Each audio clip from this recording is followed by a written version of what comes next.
여러분 안녕하십니까, 강신일 변호사입니다. 어제 호르무즈 해협에 6주째 갇혀 있는 한국 선박 불안감이 최고조에 달하고 있다고 보도가 나오고 있습니다. 이런 보도가 계속해서 안 나왔었거든요. 그래서 이런 보도가 왜 안 나오는 건가? 정말 너무나 이상했습니다. 우리 대한민국은 26척의 배에 관심이 없는 것인가? 그리고 178명의 선원에 관심이 없는 것인가? 그리고 다른 나라 배는 호르무즈 해협을 잘도 통과하고 있는데 왜 한국 배만 단 한 척도 통과를 못하는 것인가?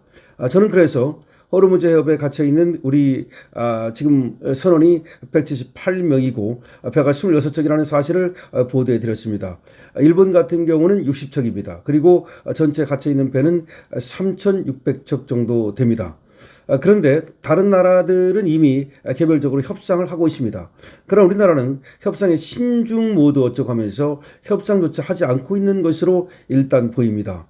그렇다면 언제까지나 이 선원들이 이렇게 고립된 상태에서 불안감을 겪으면서 있어야 하는 것인지 정말 알 수가 없습니다. 그럼 배만 놔두고 선원들이라도 먼저 하선을 해서 우리나라로 구해와야 되는 것은 아닌지, 그리고 또 정말 안전하다고 볼 수 있는지, 이런 여러 가지 의문이 제기되고 있는 겁니다. 그런데 금방 파이낸셜 뉴스에서 호르무즈 탈출구가 안 보인다, 고립 6주째 한국 선박 불안감이 최고조에 달하고 있다라는 보도를 했는데요. 관련해서 빠르게 보도해드리겠습니다. 호르무즈 해협 붕괴 사태가 두 달째 접어들면서 고립된 170명에 달하는 한국인 선원들의 불안감이 최고조에 달하고 있다고 파이낸셜 뉴스가 보도하고 있습니다. 우리 정부가 고립된 우리 선박 26척의 운항 재개를 위해 취할 수 있는 개별 대책이 거의 없어서 답답한 형국이 지속되고 있다는 겁니다. 정부는 호르무즈에 고립된 한국 선박 26척에 고립된 한국인 선원들이 사용할 생필품들이 한계 시점에 도달할 것에 대비해 대응책을 강구 중이라는 겁니다. 일부 선박을 제외하고는 대부분 한두 달가량의 식량과 식수, 유류를 보유해서 그동안 긴급상황은 발생하지 않았다는 겁니다. 하지만 호르무즈 봉쇄가 두 달째 접어들면서 조만간 한계치에 도달할 것으로 우려가 된다고 파이낸셜 뉴스는 보도하고 있습니다. 외교부 당국자는 일부 생필품이 부족한 선박들의 경우 인접 국가 항구에 정박해서 보급을 받을 수 있도록 외교적 노력을 강구하고 있다고 밝혔습니다. 한국인 선원은 호르무즈 봉쇄 초기에 180여 명 수준이었으나 최근 한국해양대, 목포해양대 실습대 등을 포함해서 약 10명의 선원이 하선하면서 잔류 인원이 170명으로 소폭 감소했다고 파이낸셜 뉴스는 지금 보도하고 있습니다. 26척의 한국 국적 선박에 130여 명이 탑승 중이며 나머지 인원은 외국 국적 선박에 남아있다는 겁니다. 그러니까 26척에 남아있는 사람은 130명, 그리고 또 다른 우리 한국인들이 외국 국적의 선박에 남아있어서 지금 현재는 약 170명이라고 그럽니다. 이들 선원들은 한 달째 계속된 이란의 드론 공격 우려 등으로 불안감이 극에 달한 것으로 전해지고 있습니다. 정부는 매일 수차례씩 각 선박들과 접촉해서 식량 재고와 선원들의 안전 등을 모니터링하고 있다고 합니다. 또한 물자가 부족해진 선박이 발생할 경우 인근 항만 입항 및 추가 보급을 즉각 지원할 방침이라는 겁니다.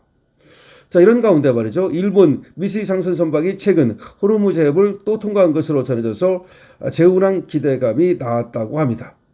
그러니까 일본은 두 척이 지금 호르무즈 해협을 통과했다는 거죠. 하지만 이 선박은 일본이 아닌 인도로 향하는 것으로 전해졌습니다. 인도는 이란과 긴밀한 관계를 바탕으로 예외적인 혜택을 받고 있다는 겁니다. 이란은 호르무즈 해협을 봉쇄하면서도 인도 친구들은 안전하다는 메시지와 함께 일부 인도 국적 선박의 통행을 예외적으로 허용하고 있습니다. 일본 정부는 이번 운항에 대해 전혀 관여하지 않았다고 선을 그었습니다. 이 밖에 호르무즈 이란 해협에서 떨어진 오만 연안으로 일부 선박들이 우회 운항을 시도한 것으로 전해졌습니다. 이달 초 오만 국적 유선 두 척과 LNG선 한 척이 이란 지정 항로를 피해서 오만 연안을 따라 이동하며 해협 진입을 시도했다는 겁니다.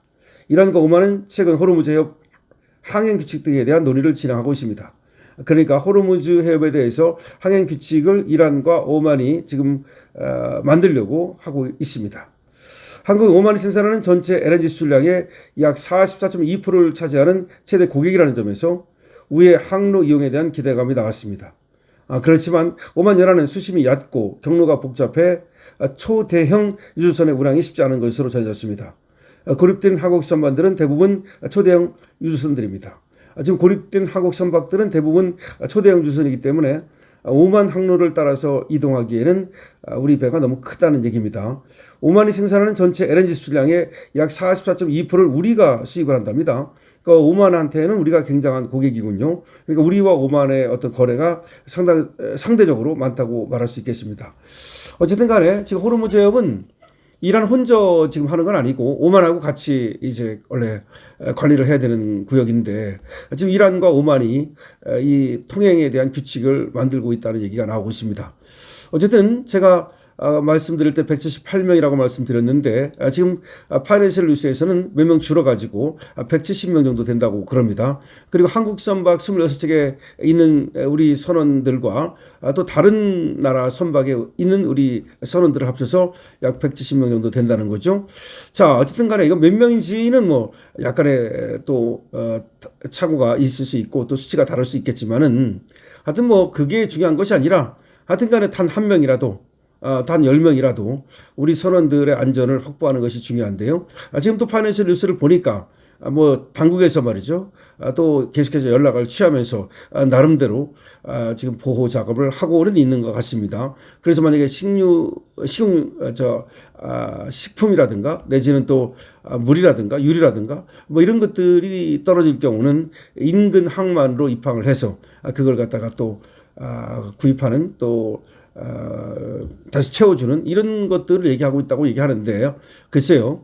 지금 뭐 그렇게 할 수 있는 건 전화 정도밖에 할 수 있는 게 없고 그건 하나의 계획이지 실제로 그렇게 할 수 있을지도 지금으로서는 알 수가 없습니다. 하여튼 간에 이렇게 고립되어 있는 우리 선원들은 굉장한 어떤 불안감과 고독감 이걸 느낄 수밖에 없을 것이고요. 지금 이것이 한 달 좀 넘고 있는데요. 아직까지는 좀 그래도 견딜만 했다고 볼 수 있겠지만 이것이 2달 이렇게 또 넘어가면 거의 공포 상태가 하나의 우울증으로 이렇게 될 수도 있고 질병이 발생할 수도 있고 그럴 것 같습니다. 뿐만 아니라 말이죠. 우리 배가 그 정도로 계속해서 오랫동안 갇혀 있게 되면 하루에 100억 정도의 손해가 발생한다고 하는데 피해가 눈덩이처럼 커질 수밖에 없습니다. 그런 점에서 어떻게든지 우리 배가 호르무즈 해협을 지금 26척이라도 거기 다른 배는 이제 다시 진입하지 않을 테니까 빠져나올 수 있도록 노력을 해야 될 겁니다. 그런데 지금 프랑스라든지 인도라든지 일본 또 터키 중국 여기 배는 지금 항행을 하는 것으로 보이거든요. 그러나 한국 배는 아직 한 척도 항행을 하지 못하고 있기 때문에 희망이 별로 없는 것은 아닌가라는 우려도 있습니다. 여러분들께서는 이 사태를 어떻게 생각하십니까? 어쨌든 한국 배에 갇혀 있는 한국 선원들이 안전하게 무사하게 귀환할 수 있도록 저 트럼프 하는 거 보십시오. 그 대담한 작전을 펼쳐가지고 수십 대 항공기를 보내서 비상 탈출한 비행사를 갖다가 기어코 구해내는 걸 보면서 역시 미국은 좀 다르다라는 생각을 하는데 한국도 우리 선원들의 목숨을 갖다가 정말 금처럼 아니 그보다 더 귀하게 여기는 그런 나라가 돼야 될 겁니다. 이재명 정부는 말로만 지금 끝까지 쫓아가서라도 우리 한국인들을 건드리면 그냥 놔두지 않겠다고 그랬는데 실제로 그렇게 할 수 있는 능력과 의지가 있는지 궁금합니다. 강시엽 TV입니다.